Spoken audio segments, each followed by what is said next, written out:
Everyone, कैसे हैं आप सभी। आई होप कि अच्छे होंगे। तो केवीएस इंटरव्यू प्रिपरेशन का जो एक सीरीज चल रहा है, उसी क्रम में आगे बढ़ते हुए आज हम एक और टॉपिक यहाँ पर कवर करेंगे जो कि आपके इंटरव्यू के हिसाब से बहुत ही ज़्यादा इंपॉर्टेंट होने वाला है। और आप लोगों में से कुछ लोगों की रिक्वेस्ट भी आ रही थी इसके लिए, और बाकी वीडियो पे आप लोगों ने जिस तरह का प्यार दिखाया है उसके लिए बहुत बहुत धन्यवाद। तो चलिए शुरू करते हैं इस वीडियो को। वीडियो शुरू करने से पहले बस इतना कहना चाहूँगी कि ये वीडियो थोड़ी सी लेंदी होगी, लेकिन अगर आप इसको एक बार देख लेंगे तो इतनी गारंटी तो है कि आप भूलेंगे नहीं एनसीएफ 2005 के बारे में, और बहुत अच्छे से आपका ये टॉपिक जो है वो प्रिपेयर हो जाएगा। तो काफ़ी अच्छे तरीके से मैंने बताया है, तो वीडियो को पूरा देखिएगा। पसंद आएगी वीडियो तो वीडियो को लाइक करिएगा, शेयर करिएगा। चैनल पे पहली बार आया है तो प्लीज़ चैनल को सब्सक्राइब भी जरूर कर दीजिएगा। तो चलिए शुरू करते हैं ये वीडियो।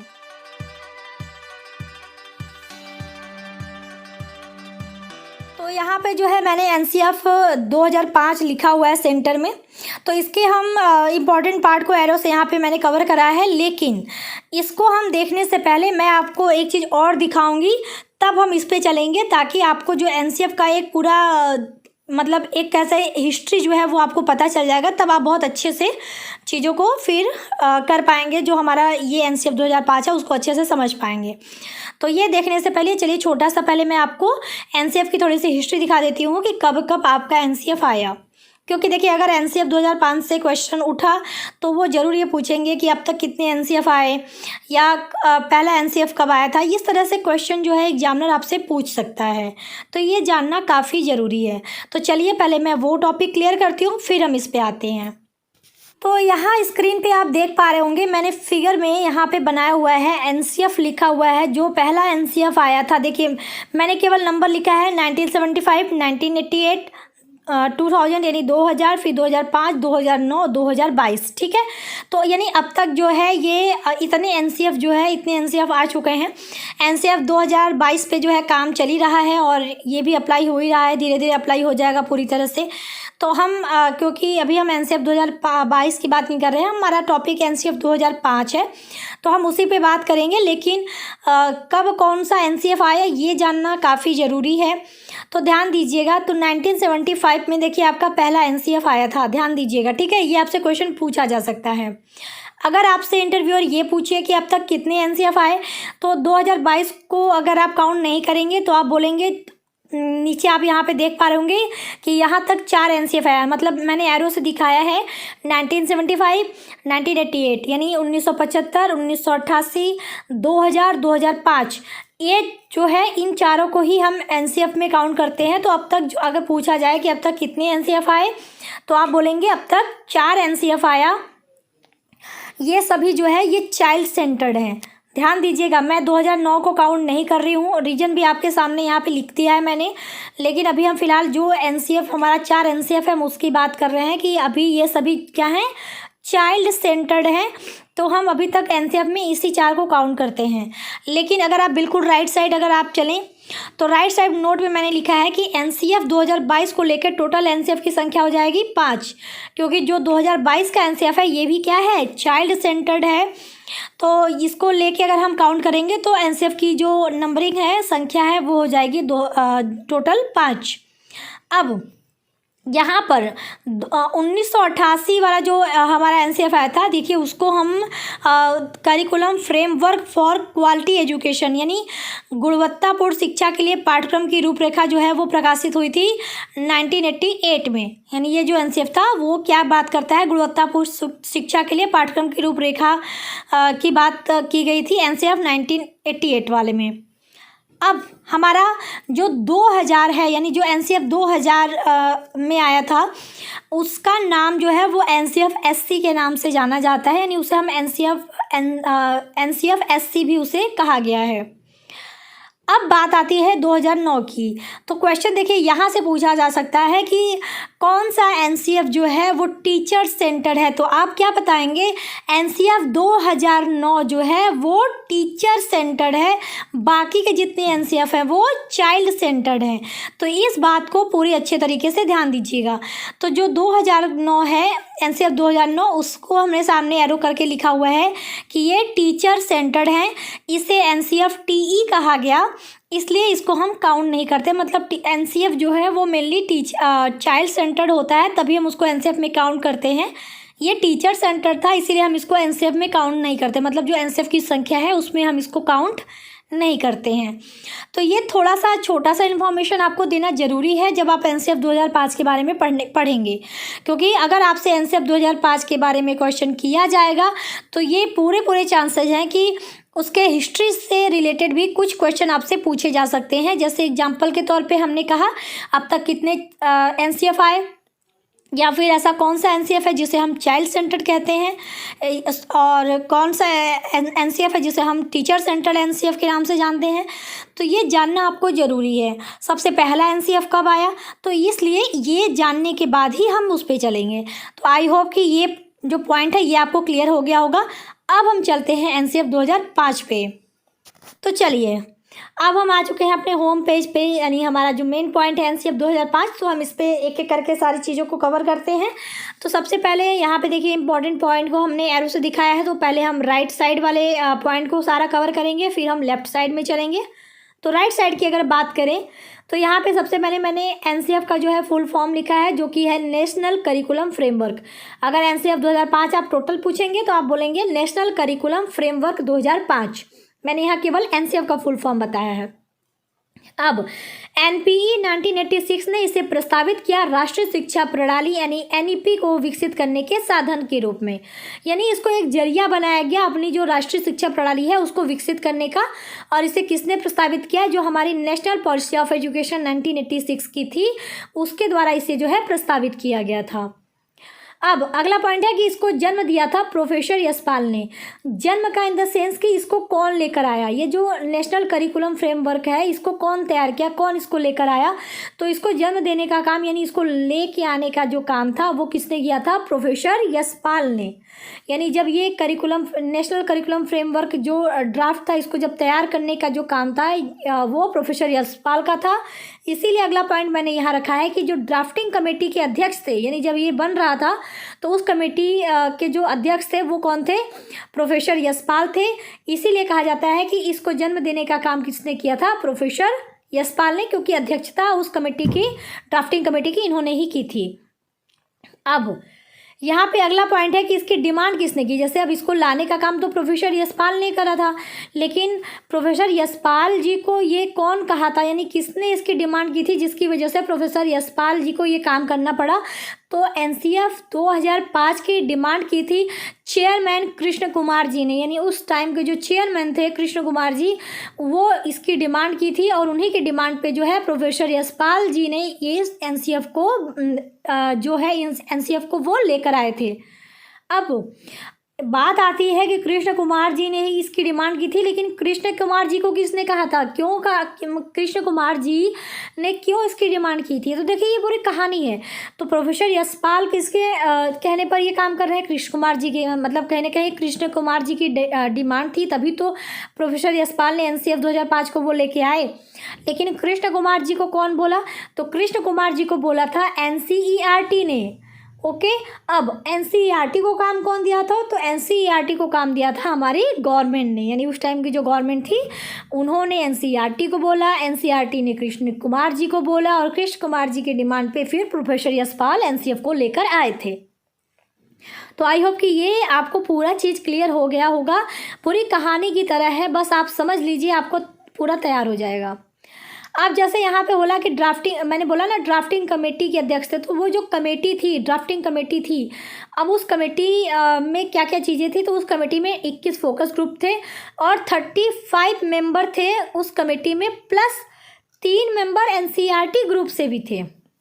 यानी ड्राफ्टिंग कमेटी में 35 मेंबर तो ऑलरेडी थे ही, लेकिन क्योंकि एनसीईआरटी ने कहीं ना कहीं कृष्ण कुमार जी को बोला था, तो एनसीईआरटी के भी 3 मेंबर जो है उस ड्राफ्टिंग कमेटी में बैठे थे। तो टोटल नंबर ऑफ अगर आप मेंबर पूछा जाएगा तो टोटल मेंबर कितने हो जाएंगे, 38 मेंबर, यानी 38 मेंबर आपके हो जाएंगे इस ड्राफ्टिंग कमेटी में। तो ये थोड़ा सा ध्यान दीजिएगा कि आपसे कितने मेंबर पूछेंगे तो आप बताएंगे कि ड्राफ्टिंग कमेटी में तो 35 मेंबर थे, लेकिन 3 मेंबर एनसीईआरटी ग्रुप से भी थे, इसलिए टोटल जो नंबर होगा मेंबर का वो होगा 38 यानी 38। तो यहाँ तक क्लियर हो गया। अब सबसे नीचे वाला पॉइंट देखें तो यह इंडिया की 22 लैंग्वेज में आया, यानी जो एनसीएफ 2005 को लाया गया तो कितने लैंग्वेज में लाया गया, ये क्वेश्चन आपसे पूछा जा सकता है। तो आप बताएंगे कि इंडिया की 22 लैंग्वेज में इसे जो है पब्लिश किया गया, लाया गया। तो ये एक इम्पॉर्टेंट पॉइंट हमारा हो गया। अब यहाँ पर जस्ट इसके लेफ्ट में अगर आप देखें तो यहाँ पर मैंने लिखा है कि ये टीचर सेंटर्ड एजुकेशन हटा के चाइल्ड सेंटर्ड एजुकेशन की बात करता है। अब हम इसके इम्पॉर्टेंट मतलब अभी तक हम इसके बारे में जान रहे थे, अब इसके अंदर क्या क्या चीज़ें हैं हम वो भी देखेंगे। तो सबसे पहले यही है कि ये टीचर सेंटर्ड एजुकेशन हटा के चाइल्ड सेंटर्ड एजुकेशन की बात करता है। मतलब इसका ये कहना है कि जो एजुकेशन सिस्टम है अब वो अध्यापक केंद्रित नहीं होगा, बल्कि वो बालकों को ध्यान में रख के होगा, यानी जो बच्चे हैं यानी शिक्षार्थी केंद्रित जो एजुकेशन है अब वो चलेगा। टीचर सेंटर एजुकेशन को हटा के अब बच्चों के जो यानी शिक्षार्थी केंद्रित जो शिक्षा होगी हम उसे लेकर आएंगे, यानी इस एनसीएफ 2005 में ये चीज़ें कही गई। अब चलिए हम लेफ्ट में चलते हैं। लेफ्ट में अगर आप देखें, देखिए मैं अगर थोड़ा फास्ट बोल रही हूँ तो आप थोड़ा सा माइंड मत करिएगा, क्योंकि वीडियो लेंदी हो जा रही है। मुझे नहीं लगता कि वीडियो लेंदी करने की ज़रूरत है, टाइम कम होता है और लेंदी वीडियो लोग ज़्यादा देखना भी पसंद नहीं करते हैं। तो एक बार आप अच्छे से सुनेंगे ना तो आपको हो जाएगा क्लियर। मैं कोशिश कर रही हूँ कि आपको समझा के बताऊँ ताकि वो चीज़ें आपके माइंड में फिट हो जाएँ। अब देखिए एनसीएफ 2005 ने अपनी समझ कॉन्स्ट्रक्टिविस्ट थ्योरी यानी रचनावादी सिद्धांत से प्राप्त की। यानी ये एनसीएफ 2005, अच्छा अगला पॉइंट देख के फिर क्लियर कर दे ताकि आपको अच्छे से समझ में आ जाए। यह कंस्ट्रक्टिविज्म यानी करके सीखने पर बेस्ड है।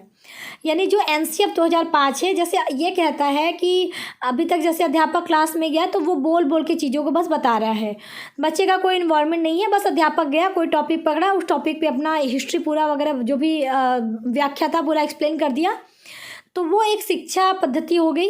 तो ये उस चीज़ का विरोध करता है। ये कहता है कि बच्चे को खुद कोई भी काम है तो बच्चे को खुद करने दिया जाए, यानी करके सीखने का बच्चों को मौका दिया जाए, यानी शिक्षार्थी केंद्रित हो ताकि बच्चे खुद करके चीज़ों को सीखेंगे, तभी वो जो है बहुत अच्छे से किसी भी चीज़ को क्लियरली समझ पाएंगे। तो इसीलिए ये जो है रचनावादी सिद्धांत यानी निर्माणवादी सिद्धांत से ये मतलब कह सकते हैं कि प्रभावित होता है। यानी ये एनसीएफ 2005 अपनी जो समझ है वो रचनावादी सिद्धांत से प्राप्त करता है, यानी उस चीज़ को ये फॉलो करता है और ये करके सीखने पर आधारित होता है। यानी ये कहता है कि अब जो बच्चों को सिखाया जाए वो करके सीखने पर जोर दिया जाए ताकि बच्चा चीज़ों को समझ के अपना जो कॉन्सेप्ट है वो क्लियर कर पाए, केवल याद या रट के नहीं। ठीक है, तो ये बहुत इंपॉर्टेंट चीज़ एनसीएफ 2005 की थी कि ये रटने का विरोध करता है, ये बच्चों को खुद से करके सीखने पर जोर देता है। तो ये एक बहुत इम्पॉर्टेंट पॉइंट थी जैसा मैंने कहा। अब आगे वाला पॉइंट है सिलेबस की। अगर हम बात करें कि एनसीएफ 2005 में जो सिलेबस है इसमें 17 स्टेट यानी राज्य को कवर करता है। यानी ये जो एनसीएफ है, एनसीएफ 2005 है, यह 17 राज्यों में पाठ्यक्रम को प्रभावित करता है। यानी एनसीएफ 2005 जो है वो जो इसका जो सिलेबस है वो 17 राज्यों में जो पाठ्यक्रम चलते हैं उसको ये प्रभावित करता है। जो एनसीएफ 2005 था जब ये आया था तब की हम बात कर रहे हैं। बाकी अगला पॉइंट है कि एनसीएफ जो है propose the evolution system should based on grade. यानी जैसे पहले नंबर दिया जाता था 50 में 40 नंबर, 30 नंबर, 10 नंबर, जैसा भी आपका नंबर आए। तो बच्चों में क्या होता था ना कि तुम्हारा ज़्यादा आ गया मेरा कम आ गया, बड़े थोड़े नंबर से भी कम होता था तो बच्चों में थोड़ा सा ना एक निराशा हो जाती थी। तो वो एनसीएफ ये कहता है कि जो मूल्यांकन की जो पद्धति है वो नंबर वाइज ना रह के अब ग्रेड वाइज हो जाए। जैसे ग्रेड में ये होता है कि तुम्हारा अगर तुम चलो 90% हो, तुम 95% हो, तब भी 91% हो तो 91 वाले को भी ग्रेड ए मिल गया, 95 वाले को भी ग्रेड ए मिल गया। तो बच्चों में ये रहा ना कि हम भी अच्छा किए, हम भी अच्छा किए। ठीक है, तो एक उम्मीद बनी रहती है। तो एनसीएफ का ये कहना था कि जो इवोल्यूशन सिस्टम हो यानी जो मूल्यांकन की पद्धति हो वो क्या होगी, वो होगी अब किस पर आधारित होनी चाहिए, वो ग्रेड पर आधारित होनी चाहिए। इस बात को एनसीएफ ने जो है प्रपोज किया था। तो ये एक पॉइंट इंपॉर्टेंट है जिसको ध्यान में रखिएगा आप लोग। अगले पॉइंट की बात करें तो इस एनसीएफ दस्तावेज के एक अध्याय में एग्जामिनेशन को हर्डल रेस यानी बाधा दौड़ के रूप में संदर्भित किया गया है। ये ध्यान दीजिएगा, ये हो सकता है पूछा जाए कि एनसीएफ का जो दस्तावेज था, जो ड्राफ्ट था, उसका एक अध्याय ऐसा है जिसमें कि जो एग्जामिनेशन होती है यानी जो परीक्षाएं होती हैं उसको किस नाम से जाना गया है, तो आप बताएंगे उस एग्जामिनेशन को ये हर्डल रेस यानी बाधा दौड़ के रूप में संदर्भित किया गया है एनसीएफ 2005 के दस्तावेज में। अगला पॉइंट है NCF 2005 recommends the total homework time for high school and intermediate student as 2 hours a day, यानी दिन में 2 घंटे। यानी अगर 10वीं का अगर बच्चा है उसके होमवर्क और 12वीं के बच्चे के होमवर्क में 2 घंटे का गैप होना चाहिए, ये बात एनसीएफ 2005 रिकमेंड करता है। लास्ट यहाँ पर हमने पॉइंट रखा है, ये ध्यान दीजिएगा कि जेपी नायक ने कहा है कि NCF also focus on the triangle of Indian education.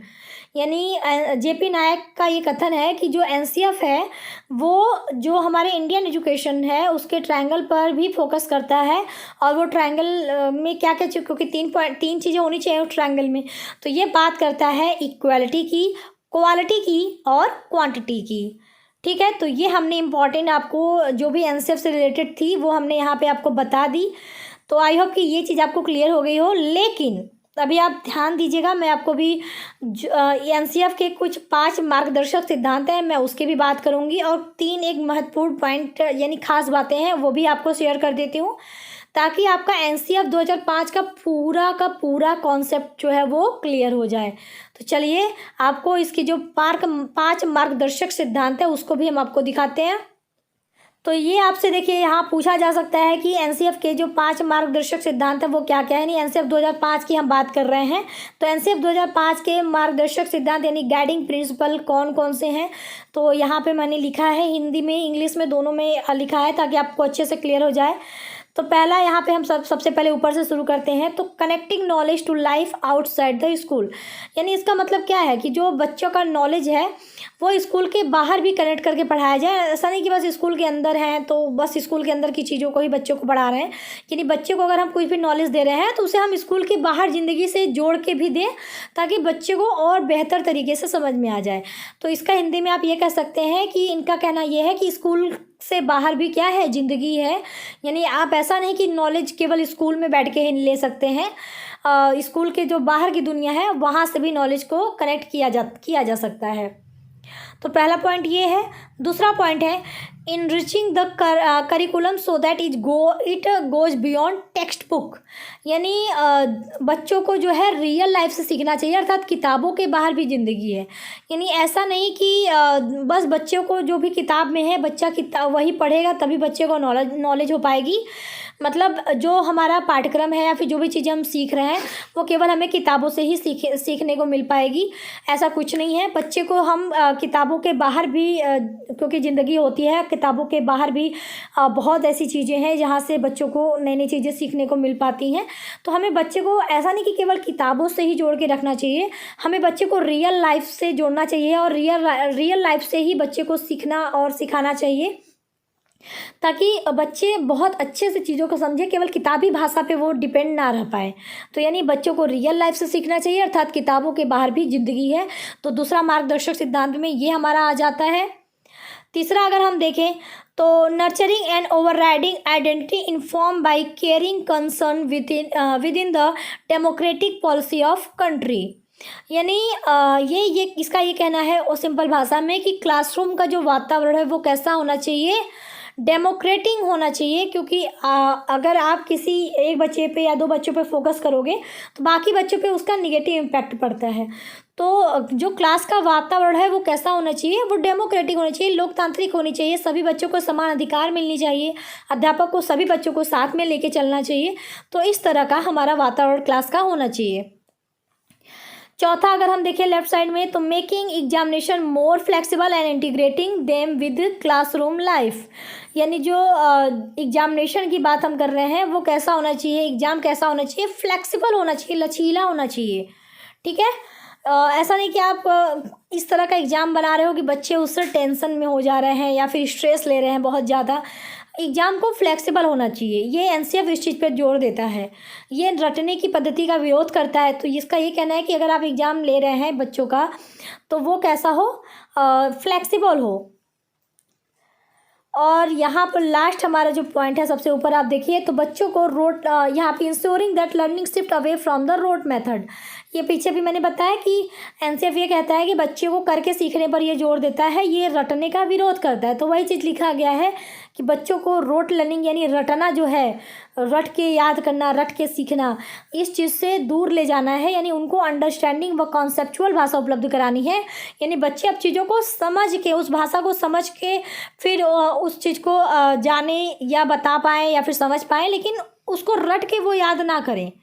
तो इसका एनसीएफ का एक प्रमुख मार्गदर्शक सिद्धांत ये भी है। तो ये टोटल 5 मार्गदर्शक सिद्धांत एनसीएफ 2005 के हैं। तो आई होप कि आपको पाँचों क्लियर हो गए होंगे। बहुत आसान भाषा में मैंने हिंदी में भी आपको समझा दिया है। बाकी राइट साइड में अगर आप देखेंगे तो एनसीएफ 2005 की कुछ खास बातें मैंने यहाँ पे लिखी हैं। ये पीछे भी कुछ पॉइंट मैंने बताया है, लेकिन यहाँ पर भी मैं अलग से बता रही हूँ, ताकि अगर आपसे इंटरव्यूअर ये पूछे कि कुछ एनसीएफ की खास बात बताइए, यानी उसके फीचर की बात की जा रही है, उसके क्वालिटी की बात की जा रही है कि उसमें क्या ऐसा है, कुछ खास बताइए उसके अंदर, तो आप ये बता पाएँ। तो पहला पॉइंट आप ये बता सकते हैं कि टीचर सेंटर एजुकेशन हटा के चाइल्ड सेंटर एजुकेशन की बात करता है एनसीएफ 2005। यानी इसका पूरा फोकस बच्चे के ऊपर रहता है, ना कि अध्यापक के ऊपर। दूसरा पॉइंट आप ये बता सकते हैं कि अध्यापक को कहा कि बच्चे को रियल लाइफ से जोड़ के बताएं। यानी इसमें ये चीज़ कहा गया है, इसी आप मार्गदर्शक सिद्धांत में आप देखिए तो यही तो कहा गया ना, सेकेंड वाला जो दिखाया कि बच्चों को रियल लाइफ से सीखना चाहिए, अर्थात किताबों के बाहर भी ज़िंदगी है। यानी इनका ये एनसीएफ 2005 का ये कहना है कि अगर आप बच्चे को कुछ भी सिखा रहे हैं तो आप उसे केवल किताब के दिए गए उदाहरण दे के मत समझाइए, आप उसे रियल लाइफ का एग्जाम्पल लेके समझाइए। यानी ऐसा उन्हें बच्चों को ऐसा फील मत होने दीजिए कि केवल किताब में जो चीज़ें हैं केवल वही नॉलेज है। बच्चों अध्यापकों को ये कहा कि बच्चे को आप रियल लाइफ से जोड़ के चीज़ों को समझाएं, उनका कॉन्सेप्ट जो है वो क्लियर करें, ना कि आप उन्हें किताबी भाषा के अंतर्गत ही चीज़ों को क्लियर करवाते रहें। तो दूसरा खास बात ये हो गया। तीसरा है ऑल ओवर डेवलपमेंट पर बात करी और कहा कि बच्चे का पार्टिसिपेशन भी ज़रूरी है। यानी ये यही नहीं कहता है कि टीचर सेंटर ना हो के जो एजुकेशन होगा वो कैसा होगा, चाइल्ड सेंटर्ड। और ये कहता है कि बच्चे का हम ऑल ओवर जो डेवलपमेंट है हम उस पर ये बात करते हैं। यानी हम चाहते हैं कि बच्चे का हर तरह से विकास हो, चौमुखी विकास हो। और ये भी कहा कि अगर कुछ भी बच्चे को सिखाया जा रहा है, बताया जा रहा है, तो उसमें बच्चे का जो पार्टिसिपेशन है वो ज़रूरी है। ऐसा नहीं कि केवल अध्यापक उस चीज़ को बोल के चला जाए और बच्चे से कोई लेना देना ना हो, तो ये नहीं होना चाहिए। तो ये 3 खास बातें आप बता सकते हैं अगर एग्जामिनर आपसे पूछिए। बाकी अभी मैंने आपको एनसीएफ 2005 के सारे पॉइंट को क्लियर करा, आप उसमें भी कुछ पॉइंट उठा सकते हैं। तो यहाँ ऐसे आप जो है एनसीएफ का सारा कॉन्सेप्ट आप इंटरव्यूअर के सामने रख सकते हैं अगर वो आपसे क्वेश्चन पूछे। तो ये था आज का पूरा कंप्लीट वीडियो। कैसे लगी वीडियो बताइएगा। अगर पसंद वीडियो आएगी तो प्लीज़ इस वीडियो को लाइक करके कमेंट करके भी बताइएगा, और चैनल को दूसरों के साथ भी, दोस्तों के साथ भी शेयर करिए और लोगों को चैनल के साथ जोड़िए। और अच्छे अच्छे वीडियो देखने के लिए चैनल को सब्सक्राइब भी जरूर कर लीजिए। तो चलिए मिलते हैं नेक्स्ट वीडियो में, तब तक के लिए टेक केयर, बाय बाय, जय हिंद। और अगर आपको केवीएस इंटरव्यू की और प्रिपरेशन की और भी क्लासेस चाहिए तो आप डिस्क्रिप्शन बॉक्स चेक कर लीजिएगा, जहाँ पे आपको और भी वीडियो की लिंक मिल जाएगी। तो अभी के लिए टेक केयर, बाय बाय, जय हिंद।